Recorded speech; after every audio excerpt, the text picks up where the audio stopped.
This is Fleet Chaplain Father Michael Torres, retired Terran Naval Command. I have spent my life ministering to soldiers, comforting the dying, praying for the souls of those who kill in humanity's name. What I am about to tell you tested my faith more than anything I have ever witnessed. Case File 667 contains the classified records of the Orani Crusade. It documents humanity's response to an act so evil, so incomprehensible, that even God, I believe, turned his face away. And what we did in response, I still pray for forgiveness, even knowing I would do nothing different. This is the story of the Orani theocracy. This is the story of the day humanity became devils. The Orani were ancient when humans were still learning to walk upright. Their civilization spanned 60 star systems, united under a single faith. They worshipped the eternal chorus, a pantheon of 7 gods they believed had created the universe. Their priests ruled with absolute authority. Their holy texts dictated every aspect of society. Their temples were monuments to divine glory, constructed from the bones and treasures of conquered species. Because the Orani did not simply worship their gods, they fed them. Every conquered species was given a choice: convert to the eternal chorus and serve the theocracy, or be sacrificed on the holy altars, their souls offered as nourishment to the divine. Most species chose conversion. Those who did not were exterminated with religious fervor. For 8,000 years, the Orani theocracy expanded across the galaxy. They believed themselves the chosen instruments of cosmic will. Every victory proved their righteousness. Every massacre was a sacred duty. They had never encountered a species they could not conquer or convert. Then they found humanity. The colony ship Evergreen was carrying 412 civilians to a new settlement in the Tau Ceti system. Families, scientists, engineers, teachers, 47 children. The Orani interceptor fleet found them in deep space, far from any Terran military presence.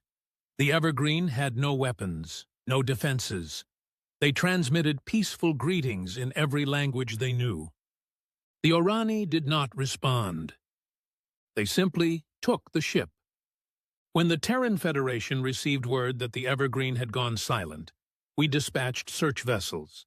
For 3 weeks, we found nothing. We feared the worst, but we did not know. We could not know. Then the broadcast began. The Orani transmitted on every frequency. They wanted the galaxy to see. They wanted humanity, specifically, to witness what happened to those who entered sacred space without permission. The High Priest himself conducted the ceremony. I have watched the recording exactly once. I will never watch it again. They started with the adults. One by one, they were brought before the altar. One by one, the ceremonial blade fell. The priests chanted prayers as human blood pooled on ancient stone. The colonists were brave. They did not beg. They held each other. They prayed to their own gods. They faced death with dignity that the Orani priests mistook for weakness. Then they brought out the children. The youngest was 4 years old. Her name was Emma Chen. She had blonde hair and was wearing a dress with small flowers on it. Her mother had already been killed. She was crying, asking for her mommy, not understanding what was happening. The High Priest lifted her onto the altar. He looked directly into the camera. Let this be a message to the species called human. Your flesh belongs to the eternal chorus now. Your children will feed our gods. Come to sacred space again, and we will harvest every world you have ever touched. This is the will of the divine. Then he killed her. He killed all 47 children, one by one, while the galaxy watched. The broadcast lasted 6 hours. When it ended, the Orani priests celebrated. They had demonstrated their power. They had shown the universe that their faith was supreme. They expected humanity to cower, to beg for mercy, to offer tribute and conversion. They did not understand what they had done. I was on Earth when the broadcast reached us. I was conducting evening mass at the Naval Academy Chapel. My communicator began buzzing. Then every communicator in the room began buzzing. I watched the faces of my congregation as they received the news. Young officers, cadets, hardened veterans. I have never seen such expressions. Not grief, though there was grief. Not shock, though there was shock. Rage. A cold, absolute, crystalline rage that transcended anything I had ever witnessed. Within an hour, the Federation Council convened emergency session. Within 6 hours, they had declared total war on the Orani theocracy. Not limited war, not punitive strikes, total war. The complete and absolute destruction of the Orani civilization. The vote was unanimous.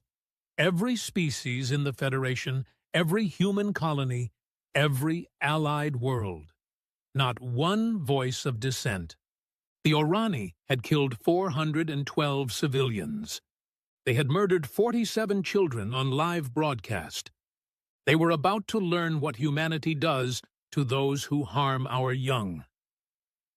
Fleet Admiral Yuki Tanaka, the hero of the Siege of Seoul, was given command of the crusade. She assembled the largest military force in human history.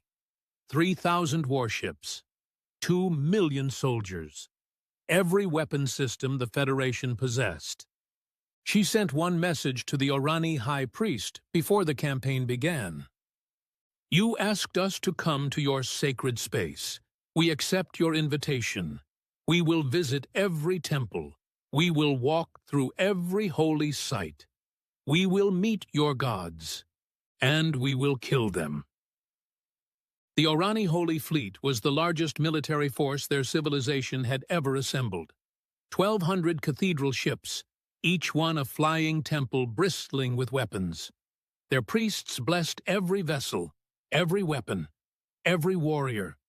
They believed their gods would protect them. They believed wrong. The Battle of Sacred Threshold lasted 9 hours. Human tactics were simple, brutal, relentless. We did not engage in honorable combat. We did not accept surrenders. We did not take prisoners. We erased them. Railgun slugs tore through blessed hulls. Missiles found holy reactors. Boarding parties stormed cathedral ships and executed every priest they found. Admiral Tanaka had given one order that she repeated at the start of every engagement. Find the altars. Burn them first. By the end of the battle, 1,100 Orani ships had been destroyed. The remaining 100 fled toward their home world. We followed. The Orani theocracy had 60 inhabited worlds. Over the following 8 months, we visited each one. We did not negotiate. We did not discriminate between military and civilian targets. Every temple was destroyed. Every altar was burned. Every priest was executed. The civilian populations were given one chance. Renounce the eternal chorus. Destroy the images of your gods with your own hands. Swear that you will never again practice the faith that murdered human children. Most complied. They watched their holy sites burn, and they did nothing, because they understood that the alternative was extinction. Those who did not comply joined their priests. I served as chaplain aboard the dreadnought Righteous Fury during the campaign. I ministered to soldiers who were committing acts that would haunt them forever. I heard confessions from men and women who had burned temples full of worshippers. I told them God understood.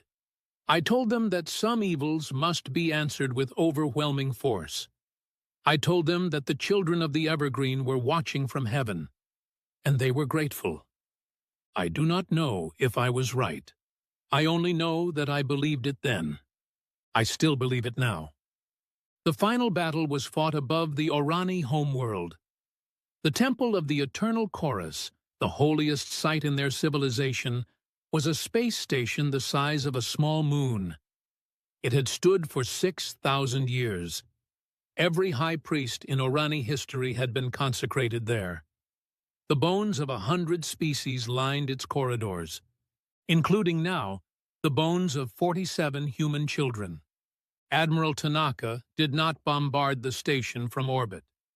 She could have. It would have been safer, cleaner. Instead, she led the boarding action personally. 12,000 Marines stormed the Temple of the Eternal Chorus.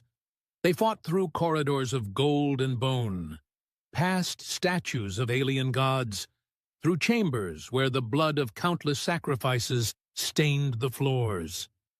They found the children's remains in the central altar room. The Orani had not even buried them. They had displayed them, trophies of their divine victory. Admiral Tanaka stood before that altar for a long time. The recording shows her face. It shows nothing, no expression at all. Then she gave the order, "Burn it, burn all of it, leave nothing standing." The Temple of the Eternal Chorus was destroyed by controlled demolition. Charges placed in every structural support, every holy chamber, every sacred archive. When the last charge detonated, 6,000 years of Orani religious history became debris. Admiral Tanaka broadcast one final message to the surviving Orani population. Your gods did not save your temple. Your gods did not save your fleet. Your gods did not save your priests. Your gods are lies. There is only one truth in this universe now. You do not touch human children. You do not threaten human worlds. You do not speak the name of humanity without respect. If you forget this truth, we will return. And next time, we will not stop with your temples. We will end your species. The Orani Crusade ended 8 months and 13 days after it began. 60 worlds conquered. 4 million Orani combatants killed. Every temple in their civilization destroyed. The Eternal Chorus was declared a forbidden religion. Practicing it became punishable by death. The surviving Orani were integrated into Federation space as a monitored population. They never rebuilt their faith. They never spoke of their gods again. But they speak of us.